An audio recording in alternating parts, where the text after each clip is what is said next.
The cold autumn wind swept through the valley, scattering amber leaves across the dirt road as Sophia Summers clutched her books tightly to her chest, her determined gaze fixed on the horizon.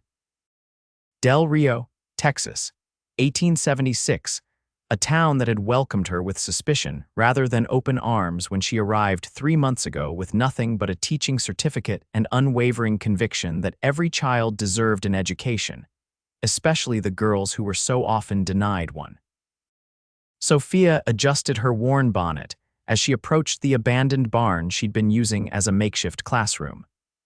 At 24, she had already faced more resistance to her calling than many faced in a lifetime. She paused, noticing the crude words painted across the weathered wood. No place for lady teachers. Her shoulders squared. This wasn't the first time, and she suspected it wouldn't be the last. The town's hostility toward educating girls had only grown more vicious since she'd started gathering students' daughters of miners, shopkeepers, and farmers who believed their girls deserved more than the limited futures Del Rio offered them. "Miss Summers," a small voice called. Sophia turned to see Abigail Fletcher, one of her most dedicated 11-year-old pupils, running toward her, golden braids bouncing. Behind her trailed her father, Quentin Calloway, a tall figure silhouetted against the morning sun. Unlike the other men in town, he wore no heavy beard, just a neatly trimmed mustache beneath intense green eyes that seemed to take in everything at once. "Miss Summers," Quentin nodded respectfully, removing his worn Stetson. "Abigail insisted I meet her teacher before heading out to check the south pasture." "Mr. Calloway," Sophia acknowledged, "I've heard much about you." Indeed, everyone in Del Rio knew of the quiet cowboy who had returned from the war and built the most prosperous ranch in the county. What they didn't understand was why he allowed his daughter to attend Sophia's controversial classes. "All good things, I hope," he replied, the hint of a smile softening his weathered features. Before she could respond, the sound of approaching horses drew their attention. Mayor Hollister and 3 town council members rode toward them, their expressions hardened with purpose. "Miss Summers," the mayor called out, not bothering to dismount, "the council has determined that your unauthorized teaching activities must cease immediately." Sophia felt her chest tighten but kept her voice steady. "On what grounds, Mayor Hollister? You've no permit, no proper facilities, and frankly, you're filling these girls' heads with ideas that have no place in their futures," he spat. "A woman's place is in the home, not buried in books." Quentin stepped forward, placing himself slightly between Sophia and the mounted men. "These children have a right to learn, Richard. The law doesn't forbid it." "Stay out of this, Calloway," one of the councilmen warned. "Not your concern how we handle outsiders." "Miss Summers is teaching my daughter," Quentin replied evenly, "which makes it very much my concern." The tension stretched between them until Mayor Hollister broke the silence with a derisive laugh. "Fine then, let her teach, but not in any building within town limits." The council's unanimous on this. As the men rode away, Sophia felt the weight of their verdict. Without a building, how could she continue? Texas winters were too harsh for outdoor lessons. "Don't worry about them," Quentin said quietly. "Men like that fear what they don't understand." Sophia looked up at him, surprised by his insight. "What I don't understand is why they're so threatened by girls learning to read." "An educated mind asks questions," he replied simply. "Questions challenge power, and power is what men like Hollister value above all else." He glanced at the painted slur on the barn. "You need a proper schoolhouse, Miss Summers." "The town won't provide one," she sighed. "Then I will," he said, so matter-of-factly that at first Sophia wasn't certain she'd heard him correctly. "Mr. Calloway, I couldn't possibly. I have the lumber, the land, and men who owe me favors," he interrupted. "Abigail deserves better than this, and so do the other girls." His eyes met hers with quiet intensity. "So do you, Miss Summers." Sophia stood speechless, wondering what had brought this solitary rancher to champion her cause so suddenly and completely.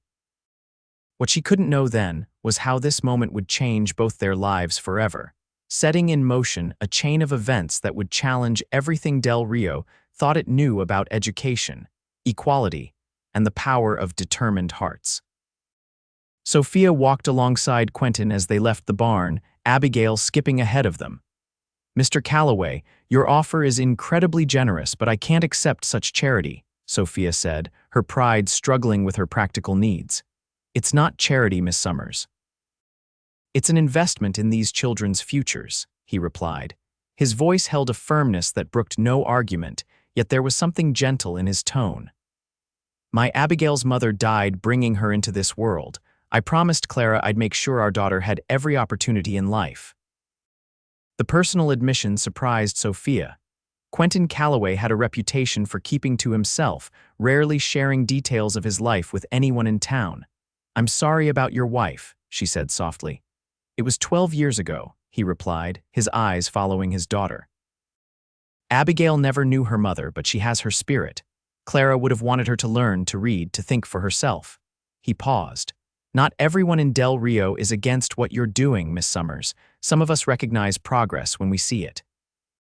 They reached the edge of town, where their paths would diverge, Quentin and Abigail toward their ranch, Sophia toward the small room she rented above the general store. "I have 10 acres at the north edge of my property," Quentin continued. "It's an easy ride from town with a good stream nearby. I could start clearing ground tomorrow." Sophia studied his face, searching for any hint of an ulterior motive, but found only sincerity. "Why would you do this for someone you barely know?" Quentin's gaze shifted to the horizon. "Perhaps I believe in what you're fighting for." He placed his hat back on his head. "Or perhaps I'm tired of watching this town tear down anyone who tries to change it for the better." "Papa makes beautiful things from wood," Abigail interjected proudly. "He built our whole house himself." Sophia smiled at the girl's enthusiasm. "Is that so?" "He's the best builder in the whole county, Miss Summers. Everyone says so." Quentin cleared his throat, appearing almost embarrassed by his daughter's praise. "I'll draw up some plans for your consideration, nothing fancy but solid, big windows for good light." Sophia felt a warmth spread through her chest that had nothing to do with the autumn sun. "I'd be honored to see them, Mr. Calloway." "Quentin," he corrected her gently. "If we're to be partners in this venture, might as well use my Christian name." "Then you must call me Sophia," she replied, extending her hand. His calloused palm enveloped her smaller one in a firm handshake, and for a brief moment, Sophia felt a curious connection, as if something significant had just been set in motion. "Until tomorrow, Sophia," he said, tipping his hat before turning away. She watched father and daughter mount their horses, Abigail chattering excitedly as they rode toward the setting sun. Something about Quentin Calloway intrigued her, not just his unexpected offer of help, but the quiet dignity with which he carried himself in a town full of louder, brasher men. Sophia's thoughts were interrupted by Mrs. Patterson emerging from the general store with a disapproving frown. "Consorting with Calloway now, are you? Man's been a recluse since his wife died. Strange one he is." "He's offered to build a schoolhouse," Sophia replied, lifting her chin slightly. The older woman's eyebrows shot up. "Has he now?" "Well, don't say I didn't warn you when the town makes more trouble. Folks don't like outsiders stirring up changes, especially a woman with no husband to speak for her." "I speak quite well for myself, Mrs. Patterson," Sophia replied evenly, "and educating children is hardly a revolutionary act." "It is when you're teaching girls they can be more than wives and mothers," the shopkeeper's wife retorted. "Men don't like competition, Miss Summers. Never have, never will." Sophia climbed the stairs to her small room, Mrs. Patterson's words echoing in her mind. The woman wasn't wrong. Sophia had experienced the resistance firsthand since arriving in Del Rio. Yet something told her Quentin Calloway was different. He saw value in education because he wanted more for his daughter. As she lit the lamp beside her narrow bed, Sophia opened her journal and began to write, her pen moving swiftly across the page. "Today, an unexpected ally appeared in my struggle to establish a proper school. Mr. Calloway Quentin has offered to build a schoolhouse on his land. I find myself both grateful and cautious. In my experience, men rarely offer assistance without expecting something in return, yet there seems to be a genuineness to him that I find refreshing in this town of closed minds." Sophia paused, her pen hovering above the paper. She hadn't mentioned to Quentin that Mayor Hollister had already threatened to revoke her boarding arrangement with Mrs. Patterson if she continued teaching. Without a proper place to live, she couldn't stay in Del Rio, regardless of whether she had a schoolhouse. But that was a problem for another day. Tonight, for the first time since arriving in this dusty Texas town, Sophia allowed herself to feel a flicker of hope. The following morning, Sophia arrived at the makeshift classroom to find several of her students already waiting, including Abigail and 2 daughters of the local blacksmith. Their eager faces reminded her why she persisted, despite the town's hostility. "Miss Summers, Papa said I should give you these," Abigail said, handing over a leather portfolio. "He stayed up all night drawing them." Inside were detailed sketches of a schoolhouse, simple but well-designed, with a covered porch, large windows, and even a small bell tower.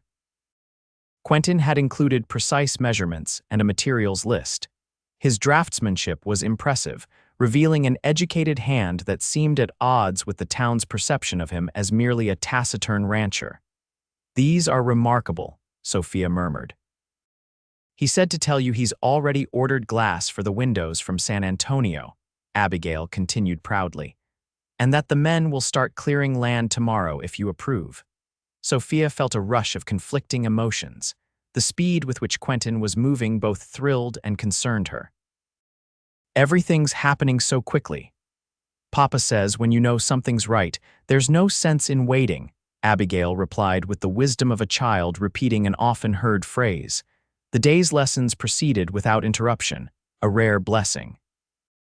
As the girls practiced their letters and reading, Sophia found her thoughts repeatedly returning to Quentin's plans. By the time she dismissed class, she had made her decision. Instead of returning to her room, Sophia borrowed a horse from the livery stable, an expense she could ill afford but deemed necessary, and rode north toward the Calloway ranch. The late afternoon sun cast long shadows across the rolling landscape as she followed the directions Abigail had given her. The Calloway homestead appeared before her, more impressive than she had anticipated. The main house was a handsome 2-story structure built of local stone and timber, with a wide wraparound porch. Several outbuildings dotted the property, and in the distance, cattle grazed on lush pasture. As she approached, a ranch hand spotted her and called out. Moments later, Quentin emerged from a workshop adjacent to the house, wiping his hands on a cloth. His surprised expression quickly gave way to a welcoming smile that transformed his usually serious face. "Miss Summers, Sophia," he corrected himself, "this is unexpected." "I received your plans," she said, dismounting awkwardly. She wasn't an accomplished rider, having grown up in Philadelphia where such skills weren't necessary.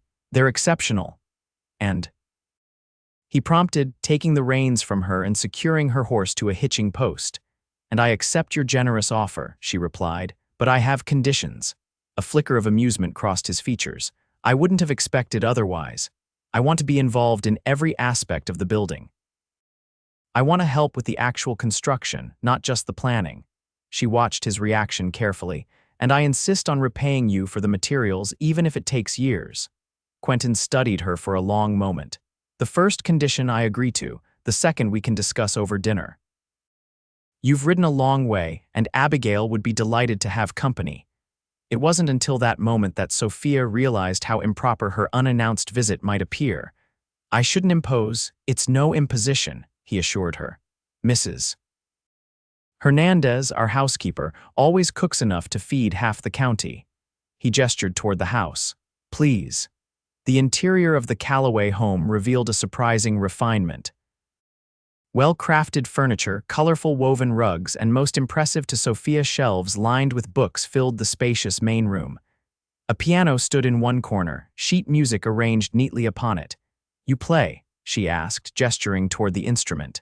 "Clara did," he replied softly. "I've kept it tuned for Abigail. She's learning." Before Sophia could respond, Abigail burst into the room, her school dress exchanged for simpler home attire. "Miss Summers, did you like Papa's drawings? Will we really have a schoolhouse soon?"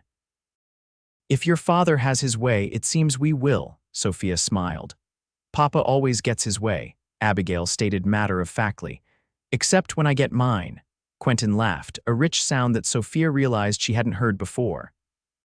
It transformed him, erasing the seriousness that usually marked his features. Abigail, perhaps you could show Miss Summers the library while I speak with Mrs. Hernandez about setting another place for dinner. As Quentin disappeared, Abigail eagerly led Sophia to a small room off the main living area. Floor-to-ceiling bookshelves covered 2 walls, filled with volumes on every subject imaginable. Papa reads every night, Abigail explained. He says books are the best way to see the world without leaving home. Sophia ran her fingers along the spine's classics, poetry, history, science. These are wonderful, Abigail. I've never seen such a collection outside of Philadelphia. Papa brought most of them from Boston when he came to Texas. He went to Harvard before the war. This revelation surprised Sophia. Quentin had never mentioned an education at America's oldest university. It explained his articulate speech and excellent draftsmanship, but raised questions about how such a man had ended up ranching in remote Del Rio. Dinner proved to be a delightful affair. Mrs. Hernandez, a cheerful Mexican woman who had clearly known Abigail since infancy, served a savory beef stew with freshly baked bread. The conversation flowed easily, with Abigail dominating much of it, eager to share her life with her teacher. As the meal concluded, Quentin suggested Abigail practice her piano lesson while he and Sophia discussed the schoolhouse further. They settled in comfortable chairs near the fireplace, where a small blaze took the chill from the autumn evening air. "Your home is beautiful," Sophia began. "I admit it's not what I expected." "And what did you expect, Miss Summers?" he asked, a hint of challenge in his voice. "Something more rustic, I suppose," she admitted. "Del Rio isn't exactly known for its sophistication." "Clara wouldn't have survived out here without bringing a bit of Boston with her," he explained. "She was a professor's daughter, used to certain refinements. How did you meet her?" "At Harvard. Her father taught literature." A sad smile touched his lips.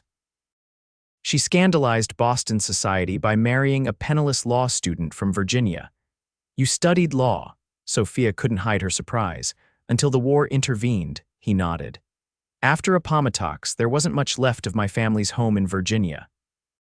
Clara suggested we start fresh where no one knew us, where the wounds of war might be less raw.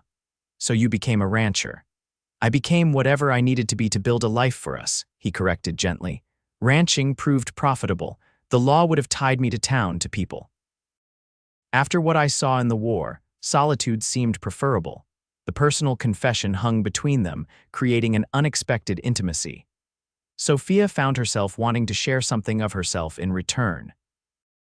"I came to Texas because no school in Pennsylvania would hire a woman who insisted on teaching advanced subjects to girls," she admitted. "They wanted me to stick to basic literacy and domestic skills. I refused." Quentin nodded thoughtfully. "And now you face the same prejudice here." "Worse in many ways. At least in Philadelphia, they believed girls should learn something. Here, many question whether they should learn at all. Yet you stay and fight." "What choice do I have? To abandon these girls to lives without options, without the ability to read the world around them." Passion colored her words. "Education is freedom, Mr. Calloway. Without it, we're all just prisoners of circumstance." He studied her for a long moment, the firelight casting warm shadows across his features. "You'd have made a formidable lawyer, Sophia Summers." The compliment warmed her more than it should have. "About the schoolhouse, construction begins tomorrow," he stated firmly. "I've already spoken with several men who owe me favors. They'll help raise the frame. And the town council, Mayor Hollister, will be furious." Quentin's expression hardened slightly. "My land is outside town jurisdiction. Hollister has no authority over what I build on my own property." "He'll find other ways to interfere," Sophia warned. "He's already threatened my boarding arrangement." This caught Quentin's attention. "He's trying to force you out of town. Mrs. Patterson has been warned that housing me could affect her husband's store license," Sophia explained. "They haven't evicted me yet, but it's only a matter of time." "That's illegal intimidation," Quentin said sharply. "It's also effective," she sighed. "Without somewhere to live, I can't stay in Del Rio, schoolhouse or not." A determined look crossed Quentin's face. "We'll solve that problem too. For now, focus on the school. Come tomorrow afternoon to see the progress." As they stood to part, Sophia felt an unusual reluctance to leave. Something about Quentin Calloway's quiet strength and unexpected depth drew her in a way she hadn't experienced before. "Thank you for dinner," she said, gathering her shawl, "and for everything else." "I'll have one of my men escort you back to town," he replied. "These roads can be dangerous after dark." The concern in his voice touched her. "That's not necessary. I can manage, please," he interrupted gently. "It would ease my mind." Their eyes met, and Sophia saw something there that made her heart beat faster, a protectiveness mingled with admiration. She nodded her agreement, suddenly unable to trust her voice. As she rode back to Del Rio with a taciturn ranch hand named Miguel as her escort, Sophia tried to make sense of her turbulent emotions. Quentin Calloway was unlike any man she'd ever known, educated yet unpretentious, strong yet gentle, traditional in many ways yet progressive enough to champion female education. Most unsettling of all, she realized she was beginning to care what he thought of her. And that was dangerous territory indeed, for a woman determined to remain independent in a world that demanded female subservience. True to his word, Quentin began construction the very next day. When Sophia arrived at the site after dismissing her students from the barn, she was astonished to find the foundation already laid out and the first support beams erected. 8 men worked efficiently under Quentin's direction, their movements suggesting this wasn't the first building they had raised together. Quentin spotted her approach and strode over, his shirt sleeves rolled up to reveal muscular forearms bronzed by the Texas sun. He removed his work gloves and wiped sweat from his brow. "What do you think?" he asked, gesturing toward the emerging structure. "It's remarkable," Sophia replied honestly. "I never imagined you'd make such progress in one day. Barn-raising tradition," he explained. "Everyone helps, the work goes quickly," he gestured toward the men. "Most of these fellows have daughters who might attend your school someday. They're invested in seeing it built right." This revelation surprised Sophia. They support girls' education. "Not all men in Del Rio share Hollister's backward thinking," Quentin said. "Many just keep their opinions quiet to avoid conflict, but given a chance to act without direct confrontation, they're willing to help." Sophia watched as the men worked together to raise another beam. "I'd like to help too," Quentin raised an eyebrow. "You're serious about that condition?" "Entirely," she affirmed. "I can't swing a hammer like your men, but I can contribute something." He considered her for a moment, then nodded. "We could use help with the finishing work. Sanding the desks, painting the interior. If you're determined to be involved in the building itself, I won't stand in your way." Over the next 2 weeks, Sophia divided her time between teaching in the barn and helping at the construction site. The schoolhouse took shape with remarkable speed, a simple rectangular structure with a pitched roof, large windows on both sides to catch the light, and a small covered porch at the entrance. Quentin had designed it to accommodate up to 20 students, far more than Sophia's current class of 8 girls. "You're planning for growth," she observed one afternoon as they measured boards for the interior wainscoting. "A good school attracts students," he replied. "Once people see what you're accomplishing, more families will send their daughters. Or the town will redouble its efforts to shut me down," she countered. Quentin straightened, fixing her with a steady gaze. "Do you always prepare for failure, Sophia?" The direct question caught her off guard. "I prepare for reality, Mr. Calloway," Quentin, he reminded her. "And reality is what we make it. This schoolhouse is reality. Your teaching is reality. Focus on building what matters, not on those trying to tear it down." His words stayed with her that evening as she returned to her room above the general store. When she entered, she immediately sensed something was wrong. Mrs. Patterson stood waiting, her normally impassive face creased with discomfort. "I'm sorry, Miss Summers, but we can't lodge you past the end of the month," the older woman said without preamble. Sophia's heart sank. "Mayor Hollister," Mrs. Patterson nodded miserably. "He's threatened to triple our store license fee if we continue renting to you." "We can't afford it, not with winter coming and supplies already dear." "I understand," Sophia said quietly. "You've been kind to house me this long." "It ain't right what they're doing," Mrs. Patterson muttered. "Teaching girls to read never hurt nobody." "Thank you for saying so," Sophia replied, touched by the woman's rare show of support. "I'll find other arrangements." But as she packed her few belongings, Sophia wondered where she could go. Del Rio offered limited boarding options for single women, and anyone who took her in would face the same pressure from the town council. She might have to abandon her students just as their new schoolhouse neared completion. The irony was bitter. The next morning brought no solutions, only the additional burden of hiding her troubles from her eager students. After dismissing class, Sophia rode out to check on the schoolhouse construction, her mind still wrestling with her housing dilemma. She arrived to find Quentin alone at the site, carefully installing the frame for a large blackboard on the front wall. The schoolhouse was nearly complete now, the exterior painted white, the roof shingled, windows installed with clear glass panes that caught the afternoon sunlight. "It's beautiful," she said, her voice catching slightly as she dismounted. Quentin turned, a smile warming his features before he caught her expression. "What's wrong?" "Nothing that concerns the schoolhouse," she deflected. "The work looks nearly finished." "Sophia." Just her name, but his tone demanded honesty. She sighed, fighting unexpected tears.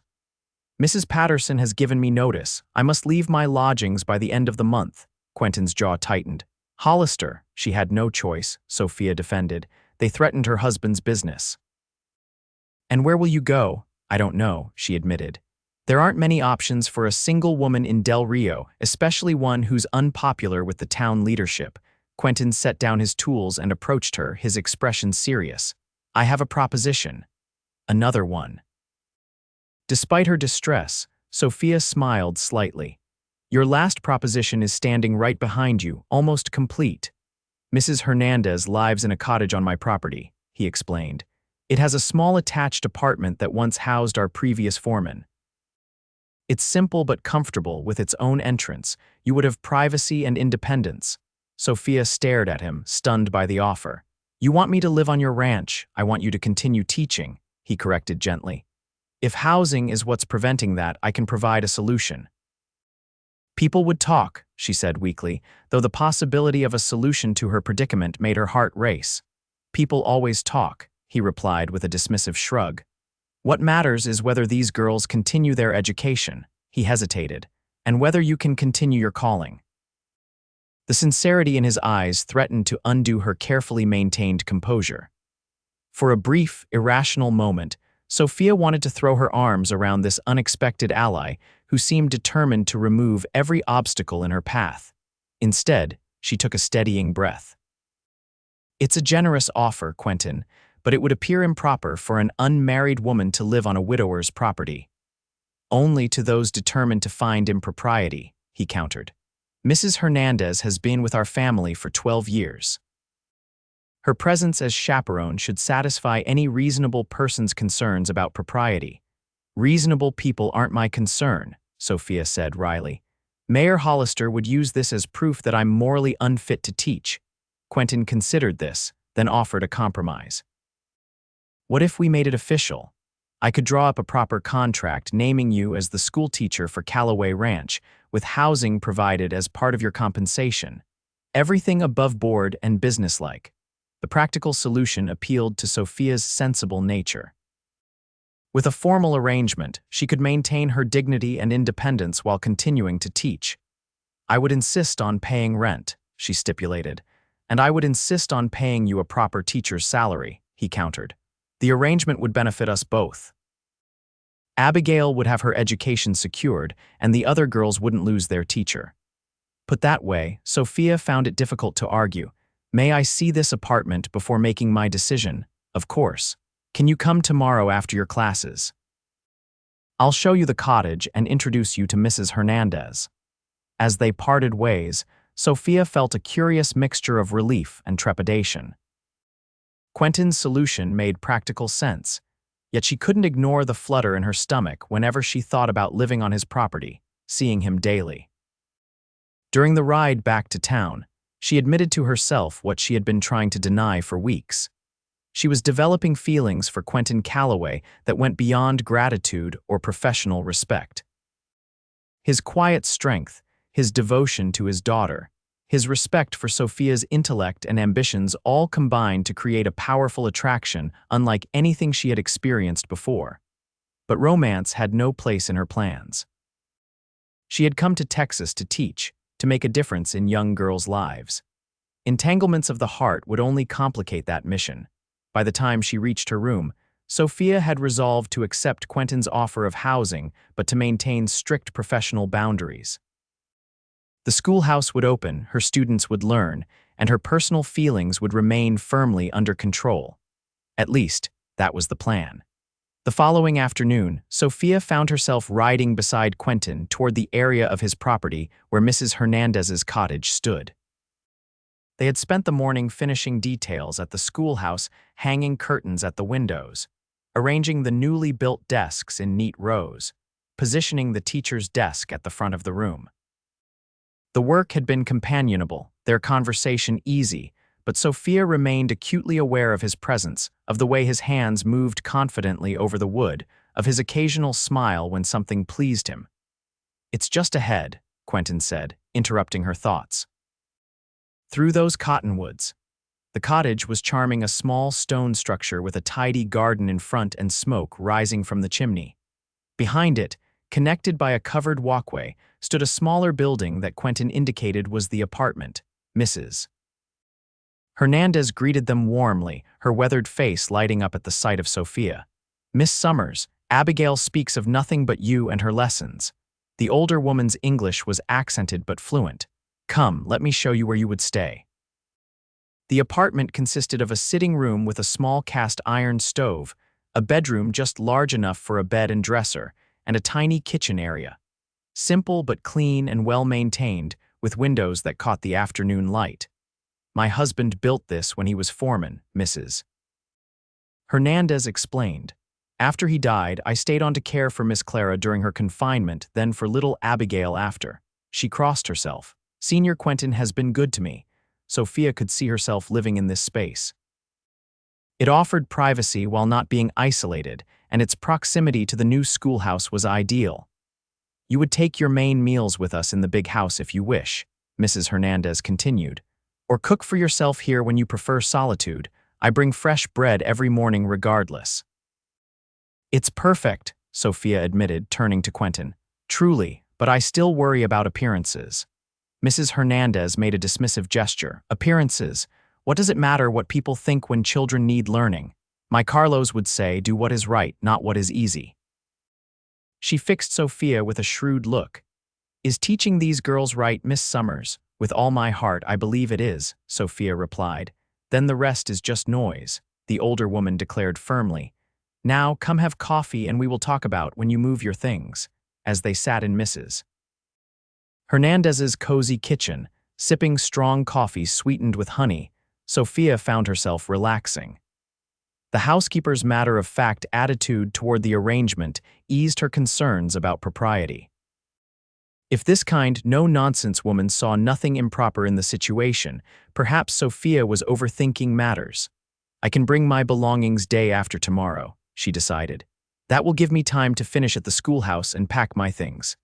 "I'll send the wagon to help," Quentin offered. "You don't have much, but books are heavy." The way he said it with understanding rather than criticism of her limited possessions touched Sophia deeply. As they prepared to leave, Mrs. Hernandez pulled Sophia aside. "He is a good man," she said quietly, nodding toward Quentin, who was checking something on one of the horses. "The best I know, but sad for too long." Unsure how to respond to the personal observation, Sophia simply nodded. "You bring light back to this ranch, Miss Summers," the older woman continued. "First with Abigail's happiness in her lessons, and now with this school that makes him build again. It is good to see him with purpose." Before Sophia could formulate a response, Quentin returned, and the moment for confidences passed. But Mrs. Hernandez's words stayed with her during the ride back to the schoolhouse, adding another layer to her complex feelings about Quentin Calloway. The schoolhouse was essentially complete now. Standing inside the finished structure, Sophia felt a surge of emotion. After months of teaching in barns and under trees, having a real classroom with proper desks, A blackboard and shelves for books seemed miraculous. "We should have an opening ceremony," Quentin suggested, watching her reaction. "Invite parents, make it official."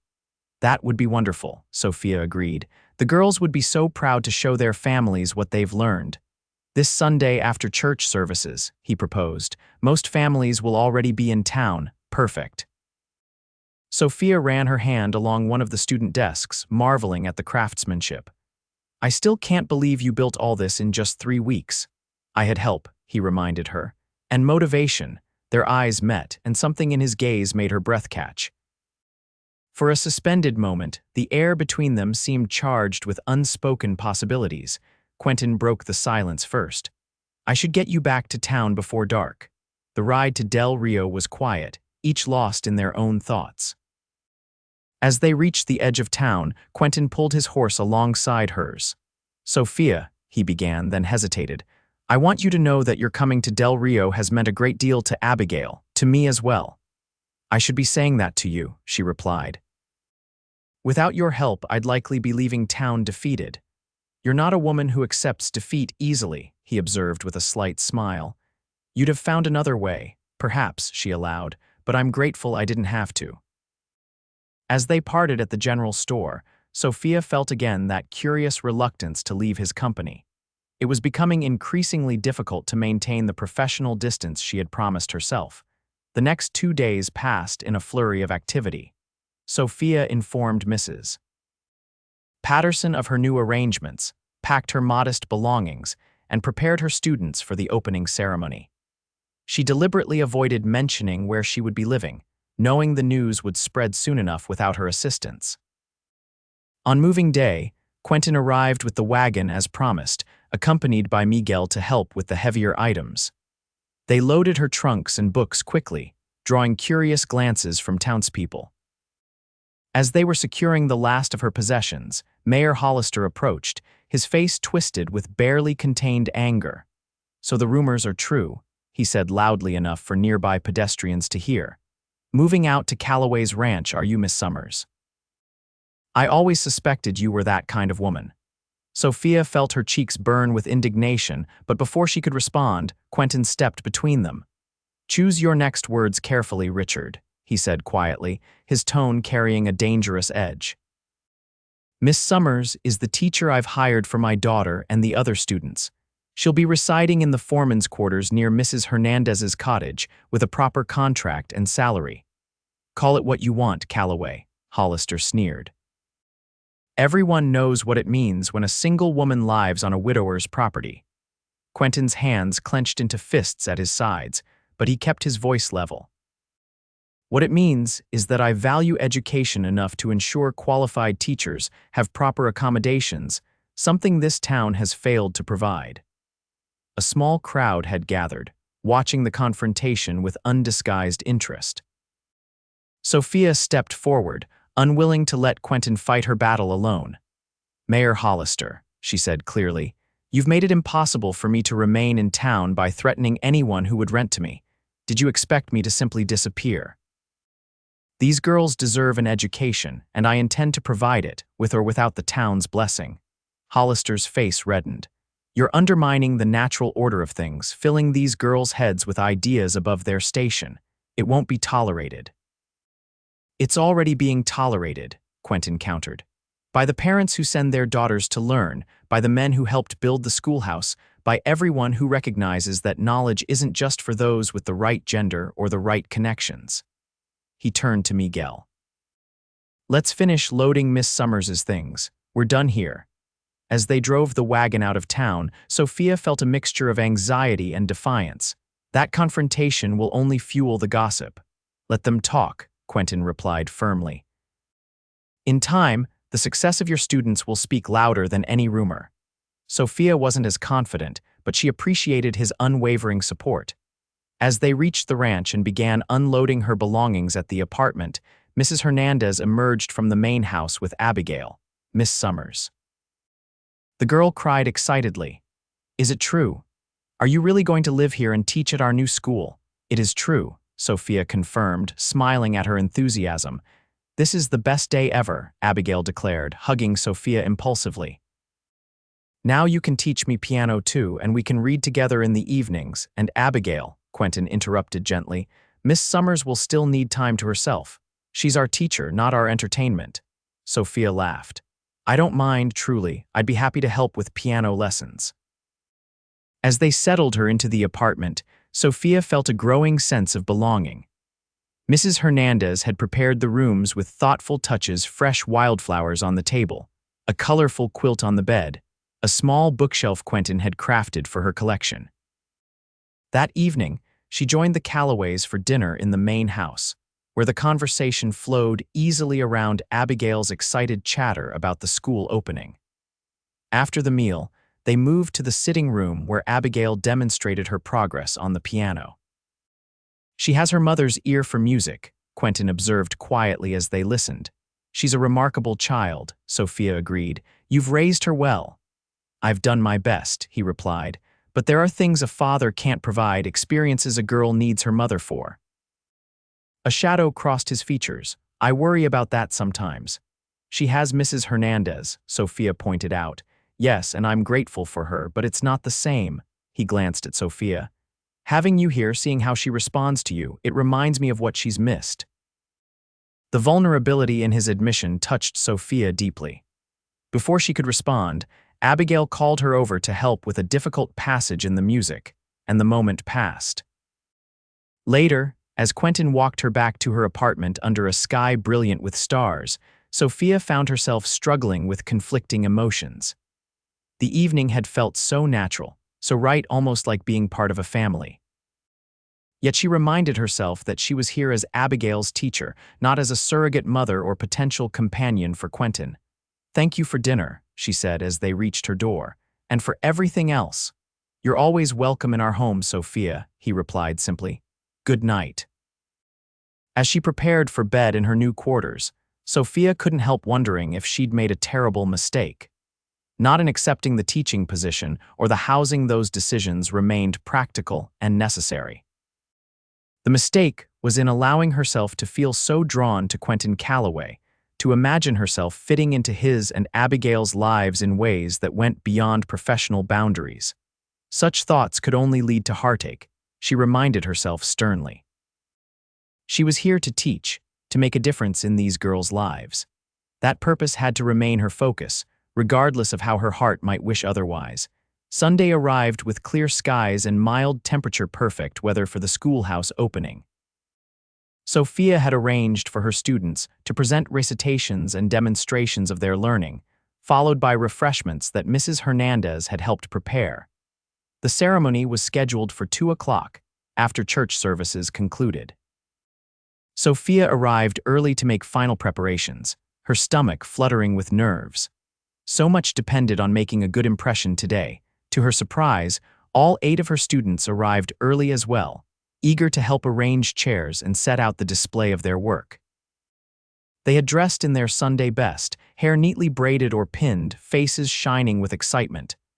Miss Summers, will you braid ribbons in my hair like you did for Abigail? Asked Mary Fletcher, the blacksmith's younger daughter. Of course, Sophia agreed, touched by the request. As she worked with the girls, Quentin arrived with additional chairs borrowed from neighboring ranches. He paused in the doorway, watching the scene with an expression that made Sophia's heart skip. The place looks transformed, he commented, setting down the chairs. The girls did most of it, Sophia replied. They're so proud of their schoolhouse, as they should be, he smiled. As should you. People began arriving shortly after, a surprising number of families making the journey from town.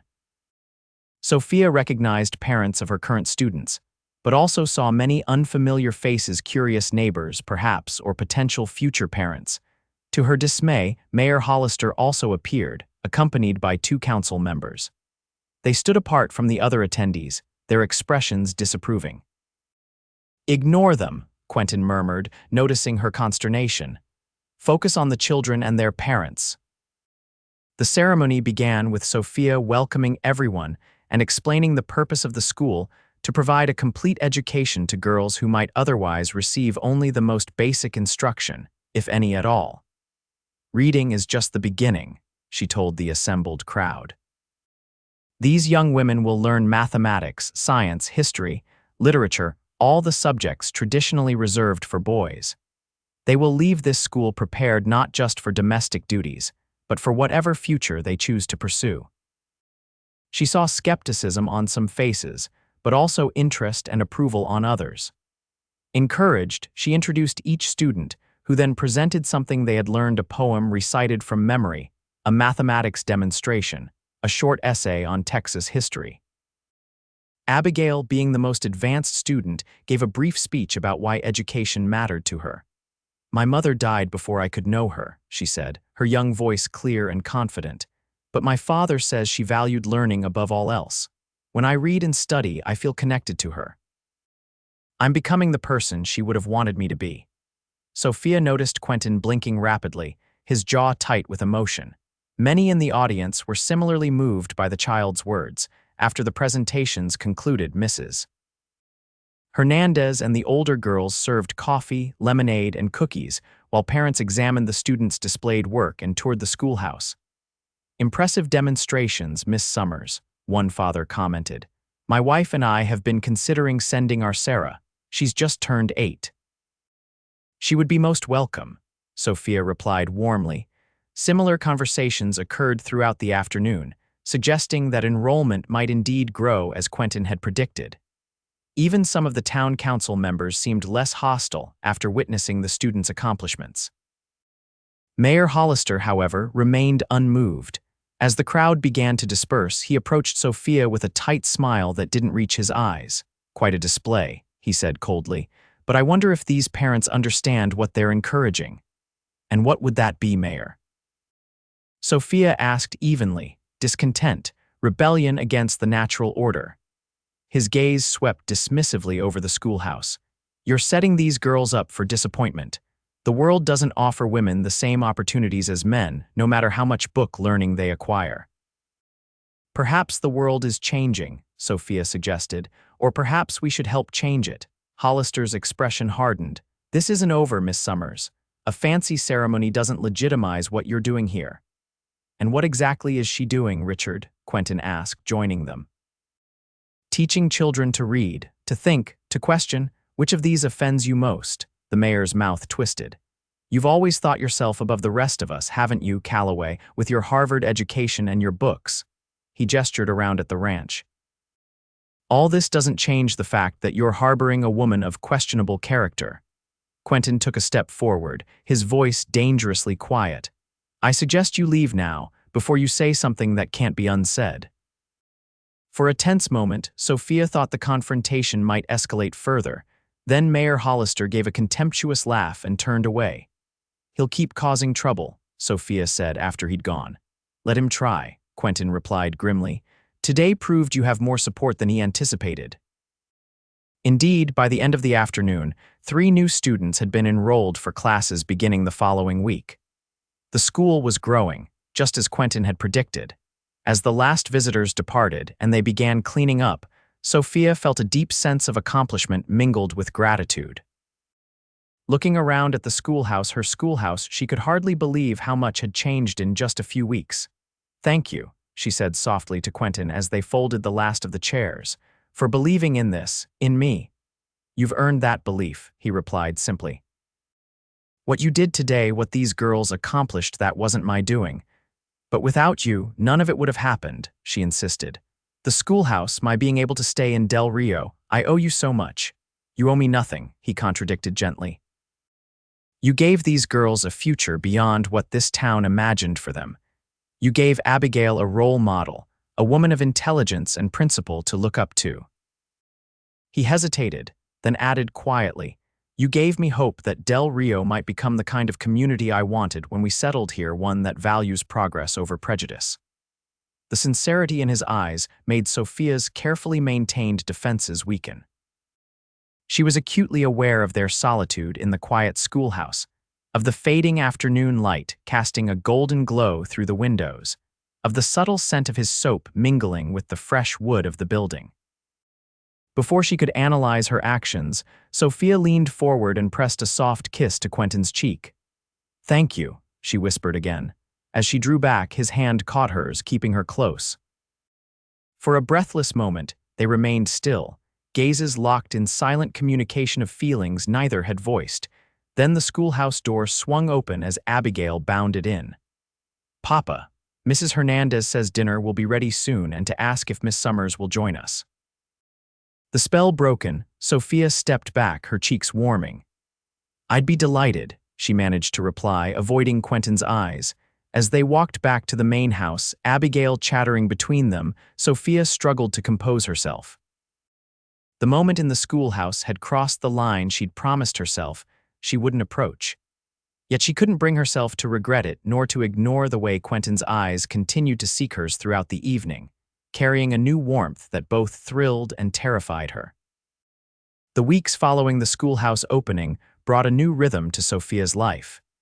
Each morning, she taught her now expanded class of 11 girls, ranging in age from 8 to 14.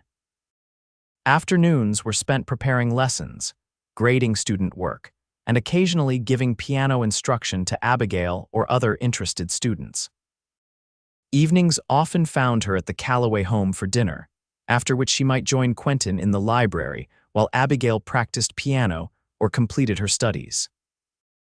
These quiet hours of conversation discussing books, debating ideas, sharing stories from their pasts quickly became the highlight of Sophia's days. She learned that Quentin had fought reluctantly in the Civil War, serving as an officer in the Confederate cavalry despite having complicated feelings about the Southern cause. He spoke little of the actual fighting, but shared how the conflict had shattered his idealistic notions and left him craving peace and solitude. In turn, Sophia told him about her childhood in Philadelphia, her father's support of her education despite society's disapproval, and her struggles to be taken seriously as a teacher of advanced subjects. "He sounds like a remarkable man, your father," Quentin observed one evening as they sat before the fire, a chessboard between them. "He was," Sophia agreed, moving her knight. "He believed education was the path to a more just society. Knowledge is the great equalizer, he always said." "Is that why you became a teacher? To continue his work?" Sophia considered the question as Quentin contemplated his next move. "Partly," she admitted, "but also because I discovered I loved watching minds awaken. There's nothing quite like seeing a child grasp a concept for the first time, that moment when confusion transforms into understanding." Quentin smiled, capturing one of her pawns. "I've seen that look on Abigail's face when you're teaching. It's inspiring." Their eyes met across the board, and Sophia felt that now familiar flutter in her chest. These moments of connection had become increasingly frequent, each one chipping away at her resolve to maintain professional distance. "Your move," Quentin reminded her gently. She refocused on the game, aware that he might have been referring to more than chess. October gave way to November, bringing cooler temperatures and the first hint of winter. The schoolhouse proved well insulated against the chill, its stove keeping the students comfortable as they worked. Enrollment continued to grow, with 3 more girls joining in late October, bringing the total to 14 students. Not everyone approved of this growth. Mayor Hollister maintained his opposition, though his direct confrontations had lessened after the successful opening ceremony demonstrated community support.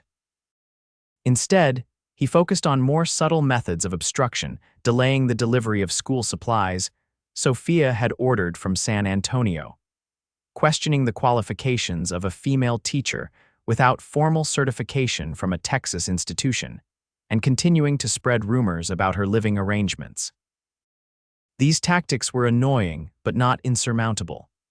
What concerned Sophia more was the growing attachment she felt toward Quentin and Abigail and their obvious affection for her.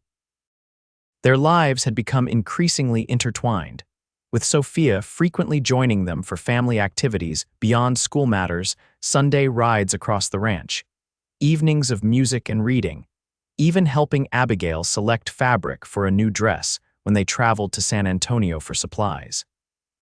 It felt dangerously like becoming a family, a prospect both enticing and frightening to Sophia. Her independent nature had always rebelled against the conventional expectations for women marriage, domesticity, submission to a husband's authority.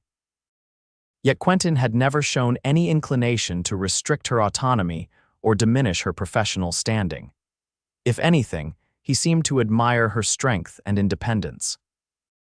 These thoughts occupied Sophia's mind one crisp November afternoon as she walked alone along the stream that ran through Quentin's property. School had dismissed early for the day, as several families needed their daughters' help preparing for Thanksgiving celebrations the following week. Lost in contemplation, Sophia didn't notice Quentin approaching until he called her name. She turned to find him leading his horse along the bank, his expression brightening at the sight of her. "I thought you'd be working in the schoolhouse," he said, falling into step beside her after tethering his horse to a nearby tree. "I needed to clear my head," she admitted. "The girls are excited about the holiday, making concentration difficult." "Abigail's the same," he chuckled. "Mrs. Hernandez is teaching her to make pumpkin empanadas, but she's more interested in sampling the filling than learning the technique." They walked in companionable silence for a while, the only sounds the rushing stream and occasional bird calls. "I've been meaning to ask you about your Thanksgiving plans," Quentin said eventually. "We'd like you to join us, of course. Mrs. Hernandez always prepares enough food for an army." "That's very kind," Sophia replied. "I'd be honored." "Good." He seemed pleased but slightly nervous, uncharacteristic for his usually confident demeanor. "There's something else I wanted to discuss with you." Sophia's heart quickened. "Oh," Quentin stopped walking, turning to face her directly. "I've received a letter from the Texas Education Board. They're establishing a program to build proper schools in rural areas with trained teachers and standardized curricula." "That's wonderful news," Sophia said, genuinely pleased. "Will Del Rio receive funding, potentially?" "They're sending representatives to assess existing educational efforts in various communities." His eyes met hers. "I submitted information about your school, your methods, your results with the students. They were impressed enough to include us on their visitation list." Sophia's eyes widened. "When?" "Early December. If they approve of what you're doing here, they could provide official recognition and funding for expansion." He took her hand impulsively. "Sophia, this could mean a permanent, legitimate school for Del Rio, one that even Hollister couldn't oppose if it has state backing." The prospect was thrilling. State recognition would validate everything she'd worked for, providing security for the school's future regardless of local opposition. "That's incredible," she breathed. "Thank you for arranging it." "There's one complication," Quentin continued, still holding her hand. "The board representatives will expect certain, conventional arrangements. They'll be evaluating not just your teaching methods but the overall propriety of the school environment." Understanding dawned. "My living situation," she said flatly. "They'll find it inappropriate that the teacher lives on a male employer's property." Quentin nodded reluctantly. "It's unfair and hypocritical, but yes, that could potentially undermine our application, regardless of your students' achievements." Sophia withdrew her hand, frustration rising. "So once again, appearance matters more than substance. What do you suggest? That I move back to town until the inspection? Even if someone would rent to me now, it would just reinforce the idea that my current arrangement is somehow improper." "That's not what I'm suggesting," Quentin said quietly. Something in his tone made Sophia look up sharply.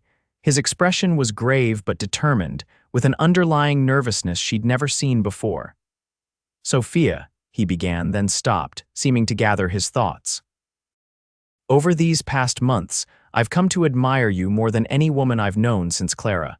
Your intelligence, your passion for teaching, your kindness to Abigail." He took a deep breath. "What began as respect has grown into something much deeper." Sophia stood motionless, hardly daring to breathe as he continued. "I'm not suggesting a temporary solution or a matter of convenience," he said earnestly. "I'm asking if you would consider becoming my wife, not to satisfy the Education Board's expectations, but because I love you, and I believe we could build a life together that would honor both our individual purposes and our shared values." The declaration, so unexpected yet somehow inevitable, left Sophia speechless. A tumult of emotions surged through her: joy, fear, hope, uncertainty. "I know this is sudden," Quentin continued when she didn't immediately respond, "and I understand if you need time to consider. My feelings won't change regardless of your answer." "Quentin," Sophia finally managed, her voice unsteady, "I'm overwhelmed. I never expected." "I know," he said gently. "I didn't plan to speak today, but walking here with you, thinking about the future of the school, of Abigail, of us, it seemed right." He hesitated. "I should also tell you that Abigail has been hoping for this outcome since you moved to the ranch. She adores you, Sophia." The mention of Abigail brought fresh complexity to Sophia's already turbulent thoughts. She cared deeply for the girl, had grown to love her as if she were her own daughter. The idea of becoming her stepmother was profoundly appealing, but marriage? Sophia had long assumed she would remain single, dedicated to her teaching career. The conventional restraints of matrimony had never attracted her. "I need you to understand something," she said slowly. "If I were to consider your proposal, I couldn't abandon my teaching. It's not just work to me, it's my calling, my purpose." "I would never ask that of you," Quentin assured her. "The school would continue as before. The only difference would be that you'd come home to us each evening as family, not as our teacher and guest." His understanding of what mattered to her touched Sophia deeply. Still, doubts lingered. What about the town? The gossip would only intensify. Quentin shook his head. "Most people already assume we're more than employer and teacher. Marriage would silence the worst of the rumors, not create them. And Mayor Hollister, he'd surely use this as evidence that the school was merely a pretext for personal arrangements." "Richard Hollister's opinion matters far less than you might think," Quentin replied.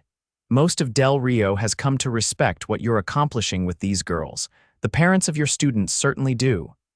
He reached for her hand again, and this time she let him take it. "Sophia, I'm not asking for an immediate answer. Think about it. Talk to Abigail if you wish, or Mrs. Hernandez. But know that my proposal comes from the heart, not from practical considerations, though those exist as well." Sophia looked into his eyes and saw the sincerity there, the genuine affection and respect. Something shifted within her, a recognition that what she felt for Quentin had grown far beyond gratitude or admiration. "I don't need to speak with anyone else," she said softly. "My heart already knows its answer." Quentin held his breath, waiting. "Yes," Sophia whispered. "Yes, I'll marry you, Quentin Calloway." The joy that transformed his features was answer enough to any lingering doubts she might have harbored. He drew her into his arms with a gentleness that belied his strength, and when their lips finally met, Sophia understood that this was not a compromise or a practical arrangement, it was the beginning of a partnership founded on mutual respect and genuine love. The kiss deepened, expressing feelings too profound for words. When they finally parted, both were breathing unevenly, their faces flushed with more than the crisp November air. "When?" Quentin asked simply. Sophia considered briefly. "Before the education board visits," she decided practically. "If we're to present ourselves as a proper school, we should be properly married."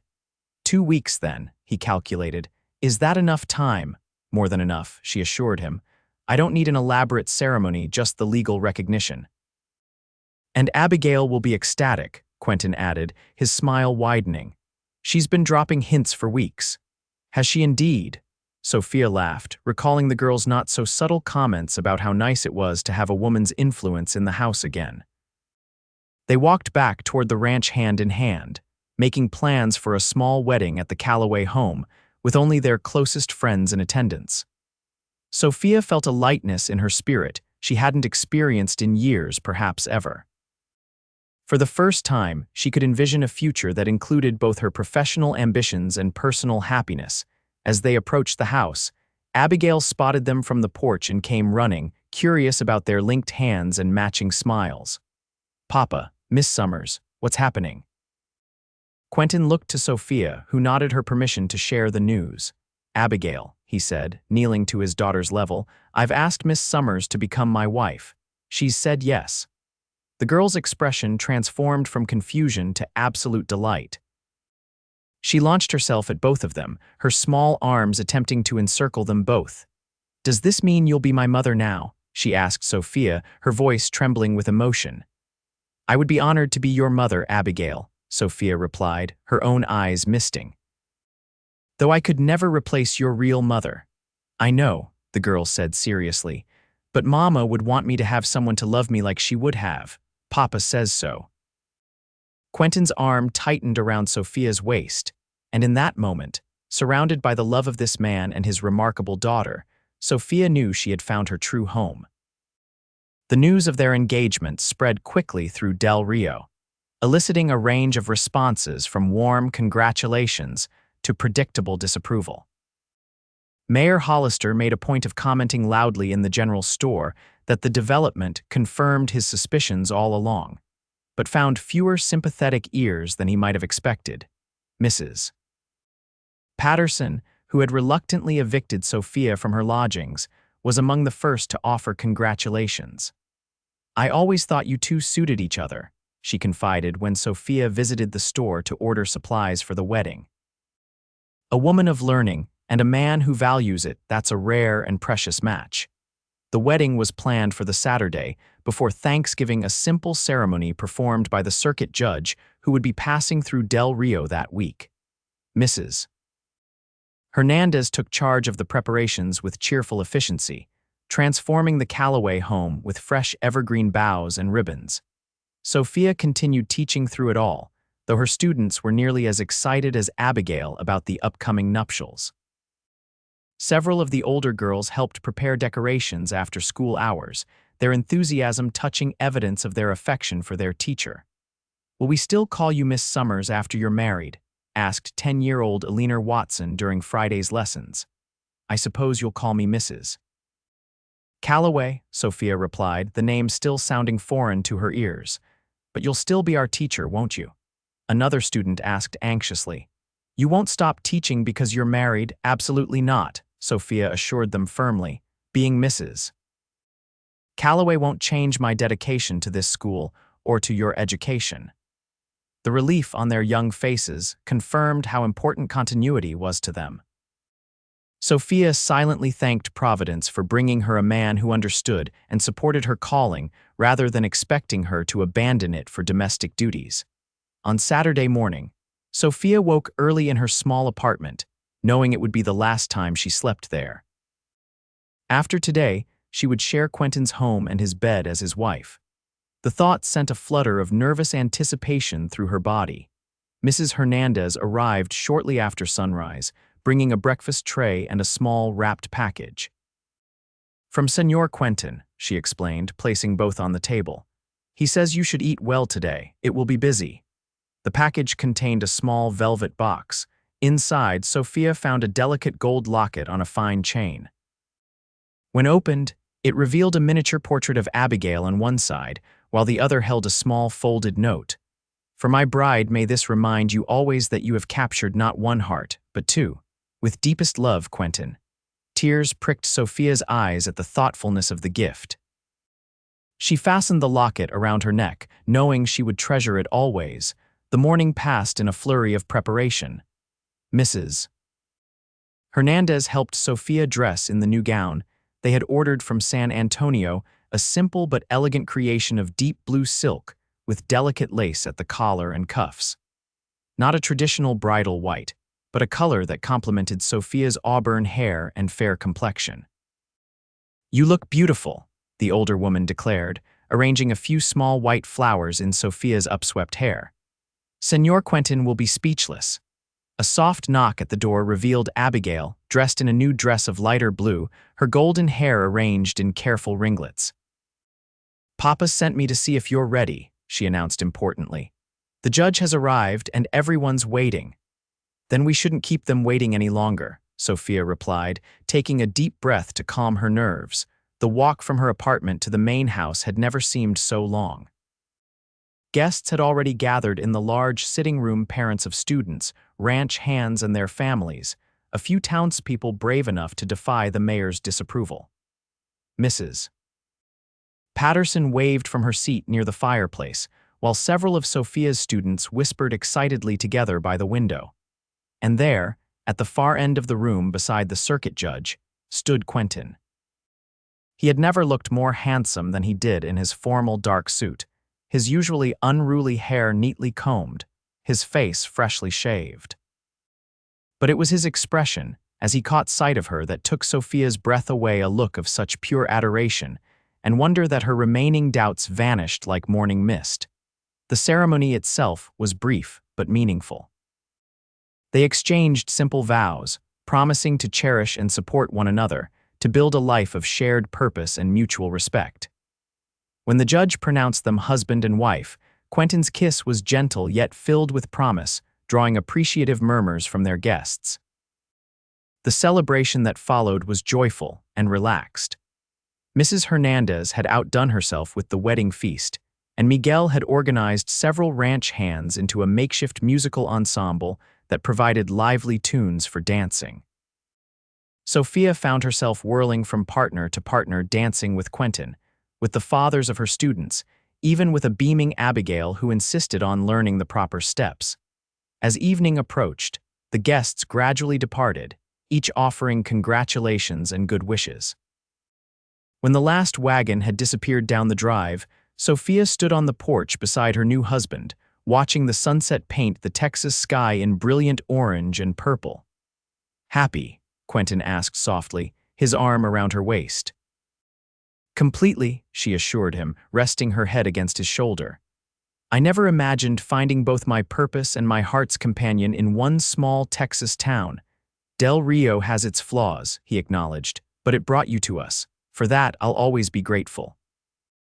Inside, they could hear Abigail at the piano, playing the simple piece she had practiced as a wedding gift for them. The sweet, slightly hesitant notes floated through the open door, a poignant reminder of the family they were now forming. "She's trying so hard to be perfect for you," Quentin observed with a father's pride. "She already is perfect," Sophia replied, "just as she is." Later that night, after Abigail had been tucked into bed and the house had grown quiet, Sophia found herself in Quentin's their bedroom for the first time. The space reflected its owner's personality, practical yet comfortable, with well-crafted furniture and shelves lined with books. Quentin had given her time alone to prepare, sensing her nervousness despite their mutual anticipation. When he entered, he found her standing by the window in her nightgown, her hair loose around her shoulders. "You are so beautiful," he said softly, coming to stand behind her. "And so much more than I ever dared hope for." Sophia turned to face him, her heart racing. I haven't. "I know," he assured her gently. "We have all the time in the world, Sophia. Nothing need happen that you're not ready for." His consideration touched her deeply. Gathering her courage, she placed her hands on his chest, feeling his heartbeat quicken beneath her palm. "I am ready," she whispered. "I want to be your wife in every way." The kiss that followed began tenderly but quickly deepened into something more passionate. Quentin's hands moved reverently over her body, awakening sensations Sophia had never experienced. When he finally laid her on their bed, she went willingly, all hesitation forgotten in the wonder of discovery. Their union was everything Sophia could have wished, tender yet passionate, a physical expression of the emotional bond they had forged over the past months. In Quentin's arms, she found both the safety to surrender and the freedom to explore, a paradox that seemed to define their entire relationship. Afterward, lying in the circle of his embrace as moonlight filtered through the curtains, Sophia felt a profound sense of rightness. This was where she belonged, not just in this bed or this house, but in this life they were creating together, a life that honored both tradition and progress, both heart and mind. "What are you thinking?" Quentin murmured, his fingers tracing lazy patterns on her bare shoulder. "That I'm extraordinarily fortunate," she replied honestly. "To find a man who values my mind as much as my heart, who sees my teaching not as a hobby to be indulged, but as an essential part of who I am." "I could say the same," he countered. "A woman who accepts not just me but my past, my child, my sometimes solitary nature." He kissed her forehead gently. "We're both fortunate, Sophia Calloway." The new name, spoken in his deep voice with such obvious pleasure, sent a shiver of delight through her. She was Sophia Calloway, now teacher, wife, mother to Abigail. The roles didn't compete or contradict, they complemented one another, creating a whole greater than its parts. As she drifted toward sleep in her husband's arms, Sophia reflected on the journey that had brought her here. From the hostility of her arrival in Del Rio to this moment of perfect belonging, it seemed almost miraculous. Yet it had been built step by step, through determination and courage, through standing firm for what she believed and opening her heart to unexpected possibilities.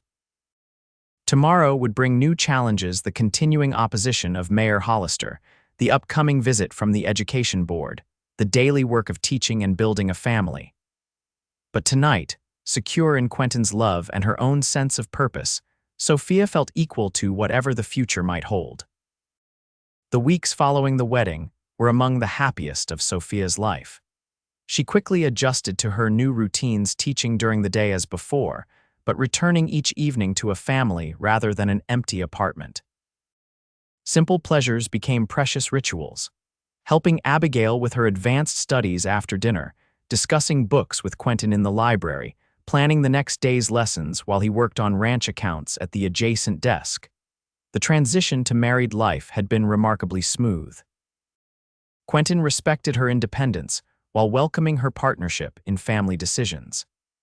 Abigail blossomed under the combination of fatherly stability and motherly guidance, her natural intelligence finding new expression as Sophia introduced her to increasingly challenging material. Even the school thrived despite Mayor Hollister's continuing opposition. Enrollment had reached 16 students by early December, with inquiries coming from families as far as 20 miles away. The news that the Texas Education Board would be visiting had created excitement among parents who recognized the potential benefits of official recognition. "They arrive tomorrow," Quentin reminded Sophia as they prepared for bed one night in early December. "Are you nervous?" "Terribly," she admitted, brushing her hair at the dressing table. "Everything we've built could be validated or dismissed based on their assessment." He came to stand behind her, placing his hands reassuringly on her shoulders. "They'll see what I saw months ago, a dedicated teacher changing lives through education. How could they not be impressed?" His confidence bolstered her own. "I've prepared the girls as best I could. Their knowledge speaks for itself if the board members are willing to listen." "They will be," Quentin assured her. "The man leading the delegation, Dr. Harrison, has a reputation for progressive views on education. He's written several articles advocating for expanded opportunities for female students." This was news to Sophia. "You've researched them?" "Of course," he replied with a slight smile. "I wanted to understand who would be judging your work." His continued support touched her deeply. "What would I do without you, Quentin Calloway? Succeed anyway," he answered honestly, "but I hope you never have to find out." The following morning dawned clear and cold, perfect weather for showcasing the well-built, warm schoolhouse. Sophia arrived early to make final preparations, arranging student work samples and organizing materials for the demonstrations she had planned. Her students arrived unusually subdued, aware of the importance of the day ahead. Sophia gathered them before lessons began. "Remember, girls, these visitors are here to see your learning, not to judge you personally," she reassured them. "Just do your best work as you always do. Your knowledge is the most persuasive argument for our school's value." The Education Board delegation arrived precisely at 10 o'clock. Three men, led by the distinguished Dr. Harrison, whose kind eyes and scholarly appearance immediately put Sophia more at ease. Quentin greeted them at the schoolhouse door, making formal introductions before taking a seat at the back to observe. Dr. Harrison addressed the class briefly, explaining the board's mission to improve educational opportunities throughout Texas. Then he and his colleagues settled in to observe Sophia's teaching methods firsthand. The morning progressed smoothly through reading instruction, mathematics, and history lessons. Sophia had deliberately planned a curriculum that showcased both basic skills and more advanced concepts, demonstrating how she tailored instruction to different ages and abilities within the single classroom. The students responded beautifully, their genuine enthusiasm for learning evident in their thoughtful questions and confident responses. Abigail particularly distinguished herself during a complex mathematics demonstration, solving problems that would challenge many adults. At midday, The girls presented their special project, a series of illustrated essays about Del Rio's history, which they had researched through interviews with longtime residents. Dr. Harrison examined these with obvious interest, commenting on the quality of both the writing and the historical documentation. "This is precisely the kind of applied learning we hope to encourage," he told Sophia. "Connecting academic skills to local knowledge creates meaningful education." After lunch, which Mrs. Hernandez had arranged for the visitors at the main house, the board members returned for individual assessments of student progress. Each girl demonstrated reading comprehension, mathematical understanding, and knowledge of history and science appropriate to her age. As the school day concluded, Dr. Harrison asked to speak with Sophia privately while his colleagues continued reviewing student work samples. Quentin joined them at Sophia's request. "Mrs. Calloway," Dr. Harrison began, his tone warm, "I must commend you on what you've accomplished here. The quality of instruction is exemplary, particularly given the constraints of a one-room schoolhouse with multiple age groups." "Thank you," Sophia replied, relief washing through her. "The girls work hard and their parents support their education despite some community resistance." "Yes, we've heard about the opposition from certain quarters," Dr. Harrison acknowledged. "Mayor Hollister made his views quite clear when we met with him yesterday. This was unwelcome news. You spoke with the mayor, standard procedure," he explained. "We consult with local officials in every community we visit." Noting her concerned expression, he added, "Don't worry. We form our own conclusions based on direct observation, not hearsay." "And what conclusions have you formed?" Quentin asked directly. Dr. Harrison smiled. "That Del Rio is fortunate to have such a dedicated and skilled educator as Mrs. Calloway. Your school meets or exceeds all our criteria for the Rural Education Initiative." Sophia exhaled the breath she hadn't realized she was holding. "Then we qualify for official recognition." "More than that," Dr. Harrison confirmed. "The board will recommend full funding for expansion, additional teaching materials, a small stipend to supplement teacher salary, and resources for eventually adding a second classroom as enrollment grows." The news was better than they had dared hope. Quentin took Sophia's hand, squeezing it gently in shared triumph. "There's one more thing," Dr. Harrison continued. "We're establishing a summer training program for rural teachers at the State College in Austin. Given what I've seen today, Mrs. Calloway, I'd like to invite you to serve as an instructor for one session, sharing your methods with other educators." The opportunity was extraordinary professional recognition at the highest level, a chance to influence education beyond her own classroom. "I'd be honored," Sophia replied, momentarily speechless with gratitude. "Excellent. I'll send formal documentation within the month." Dr. Harrison glanced around the schoolhouse with genuine admiration. "What you've built here represents the future of education in rural Texas, Mrs. Calloway. The board is proud to support your work." After the delegation departed, promising to submit their official report before Christmas, Sophia turned to Quentin, her eyes shining with unshed tears of joy. "We did it," she whispered. "The school is secure. You did it," he corrected gently. "This recognition is the result of your teaching, your vision." "Our vision," she insisted. "Without you, there would be no schoolhouse, no opportunity to prove what these girls can achieve." He gathered her into his arms, his own eyes suspiciously bright. "We make a good team, Sophia Calloway." "The best," she agreed, stretching up to kiss him softly. Their moment of celebration was interrupted by excited voices as Abigail and several students who had lingered to help clean up burst in from the cloakroom. "Did they like our school? Miss Summers, I mean, Mrs. Calloway." Mary Fletcher asked eagerly. Sophia laughed at the slip, which still happened regularly despite her changed status. "They more than liked it," she assured them. "They're going to provide funding for new books and materials and official recognition from the state." The girls' cheers echoed through the schoolhouse, their pride in their achievement evident in their glowing faces. This moment, Sophia thought, was why she taught to witness the confidence that came from knowledge recognized and valued. That evening, the Calloways celebrated with a special dinner, joined by Mrs. Hernandez, who had become like family over the past months. As they toasted their success, Sophia reflected on how far they had come since that first confrontation outside the abandoned barn. From hostility and resistance to state recognition and funding, the journey had been challenging but ultimately triumphant.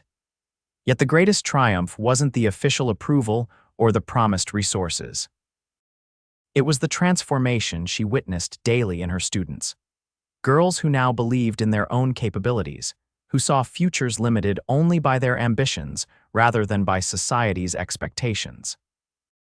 And for herself, the triumph was equally profound, finding purpose in her teaching and joy in her marriage, building a life that honored both her professional calling and her personal happiness.